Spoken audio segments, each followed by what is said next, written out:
Hello aspirants. अभी मैंने कुछ देर पहले लॉस्ट स्प्रिंग पर एक वीडियो बनाया था जिसमें 10 क्वेश्चंस को सॉल्व किया था। अब ये उसी चैप्टर से दूसरा वीडियो है जिसमें 10 क्वेश्चंस हैं।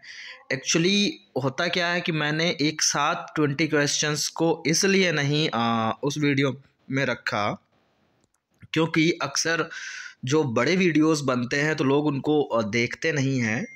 तो इस वजह से क्योंकि वो थोड़ा सा बोरिंग भी कहीं ना कहीं हो जाता है। तो इन छोटे छोटे वीडियोस के थ्रू 10 क्वेश्चंस हम करेंगे और जो बहुत ही इम्पोर्टेंट है। मोस्टली चैप्टर के सारे एस्पेक्ट्स कवर हो जाते हैं उसमें। अगर आप चैप्टर को रीड करके मेरे क्वेश्चंस देखेंगे डेफिनेटली इन्हीं में से आपके एग्ज़ाम में फंसने वाले हैं।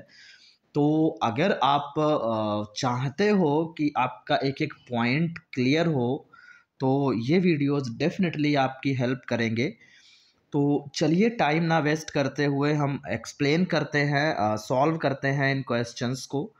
जैसा कि आपके सामने जो पेज खुला है यहाँ पर आप पहला क्वेश्चन देखते होंगे, मुकेश वांटेड टू बी ए। ये लॉस्ट स्प्रिंग का ही एक पार्ट है। इसमें एक दो स्टोरीज हैं। एक है आपके रैग पिकर्स पे जिससे मैंने मोस्टली सारे क्वेश्चंस जो बनने वाले थे वो कवर कर लिए थे। अगर आपने मेरा वीडियो नहीं देखा है तो मेरा वीडियो चैनल पे पड़ा है, आप उसको देख सकते हैं। तो क्योंकि मैंने ऐसे क्वेश्चंस फ्रेम किए हैं जिसको सॉल्व करते करते हम पूरे चैप्टर्स के बारे में एक हमें जानकारी भी हो जाएगी। और फिर वैसा कोई भी क्वेश्चंस अगर हमारे एग्ज़ाम में हमें मिलते हैं तो हम उनको ईजिली सॉल्व कर सकते हैं। तो चलिए शुरू करते हैं। जैसे लिखा है मुकेश वांटेड टू बी ए। तो मुकेश क्या बनना चाहता या क्या वो चाहता है सॉरी क्या चाहता था। तो जब वो ऑथर हैं, जब वो उससे मिलती हैं, उससे पूछती हैं क्या बनना चाहता, तो वो कहता है कि मैं मोटर मैकेनिक बनना चाहता। Next, which statement is not true with the reference of chapter. थोड़ा सा ध्यान देना है यहाँ पर। यहाँ पे पूछा गया नॉट ट्रू। कौन सा स्टेटमेंट सही नहीं है इस चैप्टर के रेफरेंस में। जो चैप्टर है लॉस्ट स्प्रिंग, तो इसका रेफरेंस देते हुए उसी पे बेस्ड ये 4 सेंटेंसेस लिखे हैं। इनमें से कौन सा नहीं सही है ये पूछा गया है। एक्चुअली इधर मेरा 3-4 दिन से गला ख़राब है, इस वजह से मैं क्लास नहीं ले पा रहा हूँ गूगल मीट पे भी। लेकिन फिर भी जो कुछ भी मुझसे बन रहा है मैं हेल्प करने की कोशिश कर रहा हूँ आप लोगों की।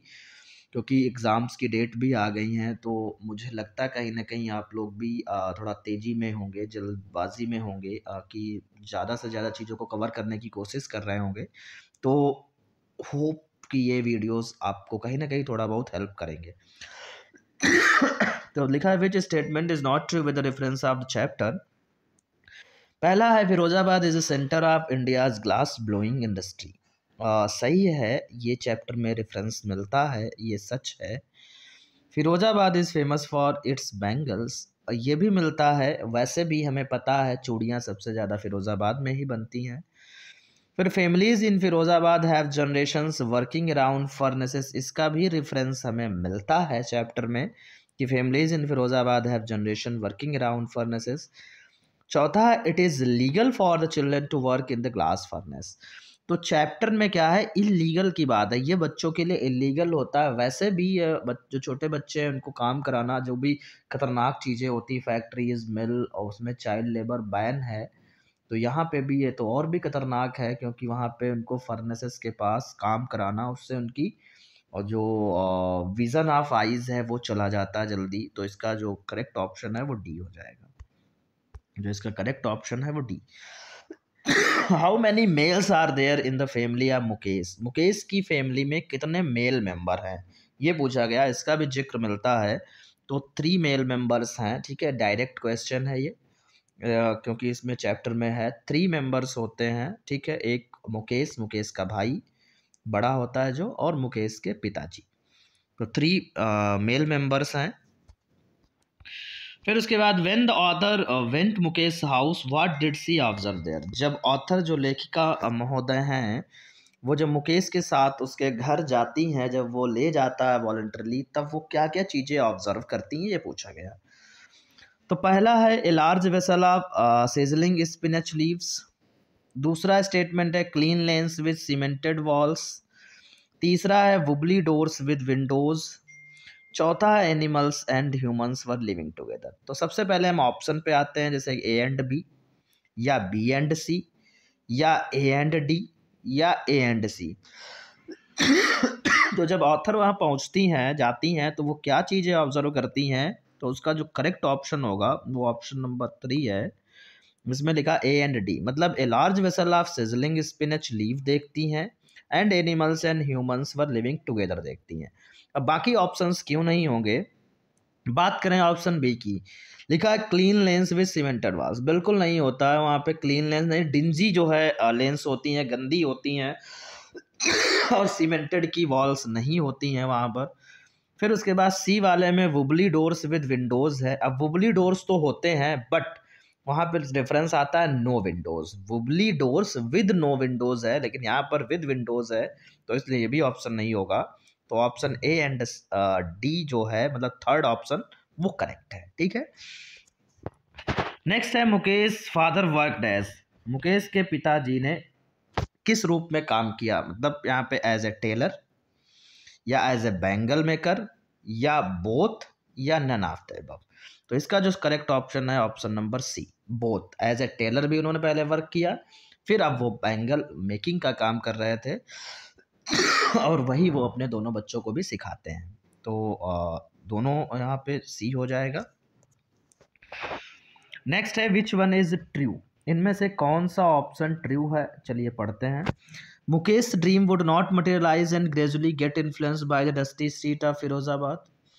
दूसरा है the glass furnaces are set in places with high temperature in dingy cells with air and light. तीसरा है the girl knew the sanctity of the bangles she helps make. चौथा है the people living there achieved a good shelter food and clothes. ठीक, तो इनमें से कौन सा ट्रू है ये पूछा गया। तो पहले हम ऑप्शन की बात कर लेते हैं। जो ऑप्शन है वो पहला हो जाएगा, क्योंकि यहाँ पे इन दोनों जो ये जो चैप्टर है, इसमें जो दोनों पार्ट है, दोनों स्टोरीज हैं, उनमें यही बताया गया कि वो बेचारे बच्चे ऐसी जगह पे रह रहे हैं, ऐसी जगह से हैं, ऐसे घरों से हैं जो उतने ज़्यादा मतलब उतने ज़्यादा क्या, कैसे भी अपना घर चला रहे हैं, कैसे भी अपनी जीविका चला रहे हैं, और उसके लिए कहीं ना कहीं हमारा समाज भी जिम्मेदार है, हमारे पॉलिटिशियंस भी जिम्मेदार हैं, हमारी सरकारें भी हैं जो उनके लिए कुछ काम नहीं करती हैं। और वो बेचारे अपने फादर के ऑक्यूपेशन को ही धीरे धीरे अपना लेते हैं, जो उनके फादर करते हैं या जो उनके फोर फादर्स ने किया है, वही उनका व्यवसाय धीरे धीरे चलता आता है। तो इवन वो ना स्कूल जा पाते हैं, ना शिक्षा मिल पाती, ना अपने हिसाब से कोई काम कर पाते हैं। उसी पे पूरा चैप्टर ये है। तो यहाँ पे यही लिखा, Mukesh dream would not materialise. Mukesh का जो सपना है मोटर मैकेनिक का, वो फुलफिल नहीं हो पाएगा, and gradually get influenced by the dusty street of Firozabad. और वो भी उन्हीं डस्टी स्ट्रीट जो फिरोजाबाद में है वही काम करने लगेगा, वो वही बैंगल मेकिंग का काम करेगा। तो यही सही है, क्योंकि अदर जो ऑप्शंस हैं उनको देख लेते हैं एक बार। जैसे बी है the glass furnaces are set in places with high temperature in dingy cells with air and light. बिल्कुल ऐसा नहीं है, एयर एंड लाइट नहीं होती, ना तो एयर पहुंचती है ना लाइट है, तो वहाँ पे डार्क अंधेरा होता है। तो ये बिल्कुल ही गलत स्टेटमेंट दिया है। The girl knew the sanctity of the bangles she helps make, ये भी गलत है, क्योंकि यहाँ पे लिखा है जो चूड़ियाँ वो लड़की बना रही है उसकी पवित्रता उसे पता है। ऐसा नहीं, उसे नहीं पता है कि उनकी वैल्यू क्या है, वो कितनी ऑस्पिशियस हैं, कि एक वो औरत का सुहाग होती हैं, तो उसको ये नहीं पता है। ये सारी चीज़ें जो एक मतलब चीज़ें हैं जो हम लोग समझते हैं, वो उसे नहीं पता। उसे सिर्फ ये पता है कि ये एक प्रोफेशन है, इससे हमारी जीविका चल रही है, और ये हमारे माता पिता कर रहे हैं, तो हमें भी ये काम करना है। तो बस वो वही काम कर रही है, बाकी उसको सैंक्टिटी नहीं पता है।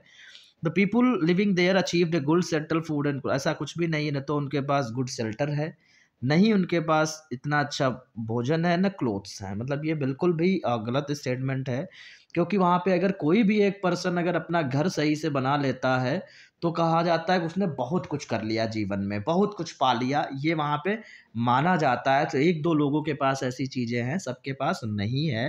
तो ये भी स्टेटमेंट सही नहीं है, तो इसका पहला ऑप्शन हो जाएगा। Next, what forces do not conspire to keep the workers in the bangle of industry of Firozabad in poverty. पूछ रहे हैं कौन सा ऐसी चीज़ें थी, कौन से ऐसे लोग थे जो उन बैंगल मेकर्स को कंस्पायर करते थे कि वो वही काम करते रहें, आगे ना बढ़ पाएं। तो साहूकार थे, मतलब यहाँ पे डू नॉट, तो थोड़ा ध्यान देना, डू नॉट पूछा गया, कौन उनमें से नहीं था ये पूछा गया, ठीक है, थोड़ा ध्यान देना हमें, कौन उनमें से नहीं था।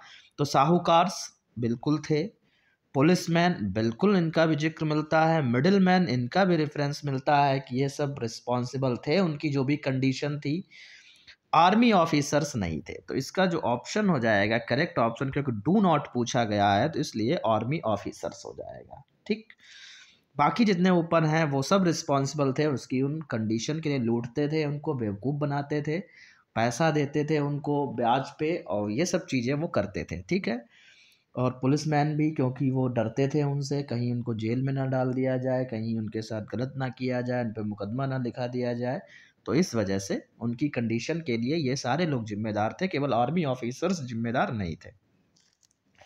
फिर नेक्स्ट पूछा जाता है हु इज और responsible to have impose the baggage on the child that he can not get down. इसमें एक रेफरेंस आता है कि जो बच्चे उनके यहाँ छोटे छोटे होते थे तो वो उन एक बार वो झोला पकड़ते थे, मतलब बैगेज का मतलब यहाँ पे है बर्डन, बोझ, अपने माता पिता का जो बोझ है, जो ऑक्यूपेशन है, उसको एक बार पकड़ते थे और फिर कभी उसको छोड़ नहीं पाते थे। तो उसके लिए कौन रिस्पॉन्सिबल था? तो सेम क्वेश्चन है जैसा ऊपर पूछा गया, बस थोड़ी सी लैंग्वेज डिफरेंस है। साहूकार एंड मिडिलमैन बिल्कुल सही है, रिस्पॉन्सिबल थे, अभी ऊपर ही आया था। Policeman and keepers of law, बिल्कुल पुलिसमैन का रेफरेंस ऊपर है, कीपर्स ऑफ लॉ भी थे जब चैप्टर पढ़ते हैं हम। ब्यूरोक्रेट्स एंड पॉलिटिशियंस ये भी थे, तो इसमें डी हो जाएगा ऑल ऑफ द अबव, तो इसका ऑप्शन हो गया D, means all of the above, ठीक। तो ये रिस्पॉन्सिबल थे उन बच्चों के लिए कि वो अपने मजबूरी में अपने पिताजी का जो प्रोफेशन था उसको ढूंढते थे। Why the people were not able to organise themselves into a cooperative, क्योंकि जब राइटर पूछती हैं उनसे, एक वहाँ पे बुजुर्ग होते हैं उनसे पूछती हैं कि आप एक कोऑपरेटिव क्यों नहीं बनाते हैं, एक एक संगठन क्यों नहीं खड़ा करते हैं, आप अपनी आवाज़ नहीं उठाते हैं, तब एक वही व्यक्ति क्या रिस्पॉन्स देता है, क्या बोलता है, तो उसी से क्वेश्चन ये बना हुआ है। तो कहता है जैसे कि why the people were not able to organise themselves to cooperative, ये पूछा गया क्यों वहाँ के लोग अपने आप को कोऑपरेटिव में ऑर्गेनाइज नहीं कर पाते हैं, क्यों एबल नहीं होते हैं। तो there is no leader among them, बिल्कुल सही बात है ये। They will be beaten by the police, ये भी सही बात है। They will be sent to jail, ये भी सही बात है। इसमें भी D all of the above, क्योंकि इन सब का जिक्र मिलता है उसमें। विच इज़ नॉट ट्रू, इनमें से स्टेटमेंट पढ़िए कौन सा सही नहीं है। पहला मिलता है years of mind numbing toil created the ability to dream and made them to revolt. दूसरा है the children easily accept the profession of their forefathers. The girl sitting there has bangles on her wrist but no light in her eyes, या all of the above. पूछा गया कौन सा सच नहीं है, तो पहले हम ऑप्शन की बात करते हैं जो सच नहीं है। वो पहला है years of mind numbing toil created the ability to dream and made them to revolt, ऐसा बिल्कुल नहीं है, क्योंकि ऊपर ये भी आया था क्वेश्चन कि वो रिवॉल्ट क्यों नहीं करते, क्योंकि उनको भय है कि पुलिस उनको जेल में ना डाल दे, और उनके अंदर ड्रीम देखने की भी एबिलिटी ख़त्म हो चुकी, क्योंकि एक लाइन वहाँ पे मिलती है, क्योंकि वो जो years of mind numbing toil created the inability to dream वहाँ पे लिखा है, तो यहाँ पे एबिलिटी टू ड्रीम है, तो यही ऑप्शन हो जाएगा जो सही नहीं है। बाकी भी ऑप्शन देखते हैं, बाकी जो दो ऑप्शंस बी एंड सी हैं वो दोनों सही हैं। तो the children easily accept the profession of their forefathers, बिल्कुल सही बात है, वो आराम से जो उनके पूर्वज करते आ रहे हैं उसको एक्सेप्ट कर लेते हैं। The girl sitting there has bangles on her wrist but no light in her eyes, जो लड़की वहाँ पर चूड़ी के पास बैठी है, उसके कलाइयों में चूड़ी है लेकिन उसकी आंखों में रोशनी नहीं है। आंखों में रोशनी का मतलब है कि वो उतना खुश उस जीवन से, कुछ उसका भविष्य नहीं दिखाई पड़ रहा है। तो ये कुछ इंपॉर्टेंट क्वेश्चंस थे, जैसा कि हमें पता है इस चैप्टर का मेन गेस्ट है कि कुछ हमारे समाज में, कुछ हमारी सोसाइटी में ऐसी भी एक कौम है, या कह सकते हैं ऐसे भी लोग रहते हैं जो उस तरीके से उनके पास प्रॉपर चीज़ें नहीं हैं, जो कैसे भी करके अपने गुजारा कर रहे हैं, और उनके लिए कहीं न कहीं हमारा समाज, हमारी सरकारें ज़िम्मेदार हैं, क्योंकि उनके बच्चे ना तो कभी स्कूल जा पाते हैं, उनका जो फ्यूचर है बड़ा ही अंधकारमय है। तो यही कुछ दोनों ही स्टोरीज़ के माध्यम से ऑथर बताना चाहती हैं कि उन्होंने क्या एक्सपीरियंस किया है। तो ये डिप्रीव्ड सोसाइटी के बारे में है।